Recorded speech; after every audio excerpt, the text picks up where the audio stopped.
Bueno, México, nuestro país, vivió el fin de semana más violento en lo que va este 2022. Un reporte del Secretariado Ejecutivo del Sistema Nacional de Seguridad Pública indicó que del viernes 14 al domingo 16 de octubre, o sea, el fin de semana, para que a usted le quede todavía más claro, 283 personas fueron asesinadas. Guanajuato se colocó como el estado donde ocurrieron más hechos violentos con 32 personas asesinadas. Jalisco con 31, Michoacán con 30 y el Estado de México con 26. Mira, ahí lo tiene usted en la pantalla. Fíjese cómo se concentra en una zona, ¿eh? Bueno, de acuerdo con el mencionado informe, los primeros 16 días del presente mes han sido asesinadas 1,255 personas para un promedio de 78.4 casos por día. Hasta estas fechas, el fin de semana, del 20 al 22 de mayo del presente año, era el más violento, con 266 víctimas, le reitero, de homicidio doloso, seguido con el del 5 al 7 de agosto, que tenía 263. Bueno, la escalada de violencia en Guanajuato mostró sus alcances en un barrio, en un bar de un lugar céntrico en Irapuato. Sicarios irrumpieron y consumaron la masacre de al menos 12 personas que se encontraban en el establecimiento. Fíjese, ahí mero. Reportes preliminares indicaron que se trata de 6 hombres y 6 mujeres. Los primeros informes señalan que las personas que se encontraban estaban conviviendo cuando un grupo de hombres fuertemente armados con la cara tapada irrumpieron en el lugar y abrieron fuego. Eso fue lo que pasó ahí, ¿no? Lo que acabó sucediendo, pues, para así en concreto. No hay ningún detenido, ¿no? Pues están buscándolos, etcétera, pero no hay ningún detenido. Bueno, dice mucho lo que pasó en Irapuato, dice mucho la zona, pero también tampoco hay que plantear que solamente esa zona, como ahora lo platicaremos con David Saucedo, consultor en seguridad y analista político, y ahorita le cuento por qué. David, te saludo con gusto, gracias, muy buenas noches. ¿Qué tal, Javier? ¿Cómo estás? Qué gusto saludarte a ti, el auditorio. Dice el secretario de Gobernación que está muy claro que es nomás esa zona. ¿Es nomás esa zona cuando hablamos de violencia o qué tendríamos que decir al respecto, David? No, lo cierto es que tenemos oleadas de violencia en distintas regiones del país. En efecto, este fin de semana parece que se presentó en estos 4 estados una violencia homicida disparada, pero lo que estamos viendo al pasar de los meses es que la violencia que teníamos, que era muy focalizada y estaba circunscrita a ciertos estados, se ha convertido en una violencia regional y por oleadas. Me explico. Pareciera que había distintos escenarios y campos de batalla independientes uno del otro, es decir, lo que ocurría en Michoacán no afectaba en Jalisco, lo que pasaba en Jalisco no afectaba en Guanajuato, pero pareciera que ahora los grupos de macrocriminalidad, de acuerdo con las últimas oleadas que hemos podido ver en los últimos meses, están coordinando ataques regionales, es decir, se ponen de acuerdo para avanzar posiciones de manera simultánea, poner en jaque a sus adversarios dentro del propio crimen organizado y evidentemente también poner contra la pared a las autoridades federales que no tienen los hombres, las armas y los recursos para atender tantos incendios de manera simultánea. A ver, sí, estaba pensando que lo que dijo el secretario de Gobernación, la verdad que no le cabe la razón, porque ¿qué fue lo que vivimos en Sonora simplemente la semana pasada, en Sinaloa, ¿no? En esos 2 estados. Bueno, a ver, ¿qué pasa? Los fines de semana se relajan y se van a los bares y por eso sube tanto el número de personas muertas a través de hechos de violencia, David, ¿o qué pasa?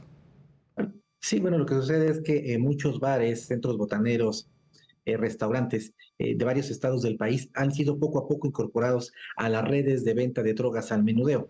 El día de hoy ya se confirmó que en el centro botanero en donde se cometió esta masacre el fin de semana, en efecto se comercializaban drogas del cártel Jalisco Nueva Generación y también el fin de semana mediante mensajes en redes sociales. El cártel de Sinaloa, en una alianza que tiene con el cártel de Santa Rosa de Lima, se atribuyeron la autoría de este atentado y el día de hoy en la mañana también el cártel Jalisco Nueva Generación, en una serie de mantas que colocaron en distintos puntos del municipio de Irapuato, se deslindaron de este evento. Entonces todo parece indicar que en efecto los grupos de crimen organizado esperan el momento justo para golpear, generar un impacto no solo en las redes de narcomenudeo, sino también generar un impacto mediático, incluso un impacto político para tener a las autoridades dispersas y que no puedan responder en tiempo y forma. Aparentemente lo lograron. Después de prácticamente 48 horas de que ocurrieron estos eventos y que se convirtieron en una nota a nivel internacional, apenas hoy, hace unas cuantas horas, la alcaldesa de Irapuato, Lorena Alfaro, salió a hacer una declaración frente a la zozobra y miedo que se apoderó de los ciudadanos. Es decir, estos eventos que no solo son con el objeto de diluir a las redes de narcomenudeo del contrincante, también son impactos de narcoterrorismo con el objeto de influir en la opinión pública. El presidente ha insistido que en su sexenio no hay matanzas, no ha habido matanzas. ¿Cómo catalogamos esto que vivimos el fin de semana en Irapuato y en otros lugares? ¿Cómo poderlo catalogar y darle su dimensión precisa? Mira, hay un nuevo término que acuñó la organización Causa en Común que a mí me parece muy pertinente, les llama atrocidades a todos estos eventos de alto impacto en donde se pierden vidas humanas y en donde se cometen todo tipo de montajes escénicos, escenarios dantescos. Sí son masacres, evidentemente. También hay una resistencia del presidente Andrés Manuel y del gobierno federal a llamar como actos de narcoterrorismo. Para mí lo son, en una situación muy similar a la que se vivió en Colombia en la década de los 90, sin importar el adjetivo con el cual denominemos a estos eventos. Se trata de multihomicidios en donde la población que en muchas ocasiones únicamente está ahí de manera ocasional y inocentes que no tienen nada que ver con actividades delictivas, como los meseros o los comensales que estaban en este centro botanero, que no tenían antecedentes penales de ningún tipo. Evidentemente son daños colaterales, personas inocentes que mueren en el fuego cruzado de los cárteles. Entiendo la lógica del presidente de tratar de minimizar estos actos, estos eventos, pero lo cierto es que la población, de acuerdo con todas las mediciones independientes, entienden perfectamente que estamos en una situación de auténtica guerra civil entre los grupos del narco y que la población se encuentra en medio de esta guerra civil. ¿Nos servirá algo los militares en las calles hasta el 2028, por más obvio que sea, sin sarcasmo la pregunta? Ya en otras ocasiones los militares han desempeñado tareas de seguridad de alto nivel. Tú recordarás, el general Rafael Macedo de la Concha estuvo como procurador en la época de Vicente Fox. El general Jesús Gutiérrez Rebollo fue titular del Instituto Nacional de Combate a las Drogas en el sexenio de Ernesto Cedillo, y sabemos exactamente qué ocurrió en ambos casos. Incluso tú recordarás la ocasión en la que un grupo de élite del ejército se dedicó a combatir las células del narcotráfico. Me refiero al Grupo Aeromóvil de Fuerzas Especiales. ¿Qué es lo que ocurrió? Que con el tiempo todo un batallón de los Gafes desertó y se convirtieron en el brazo armado del Cártel del Golfo y después se convirtieron en el Cártel de los Zetas.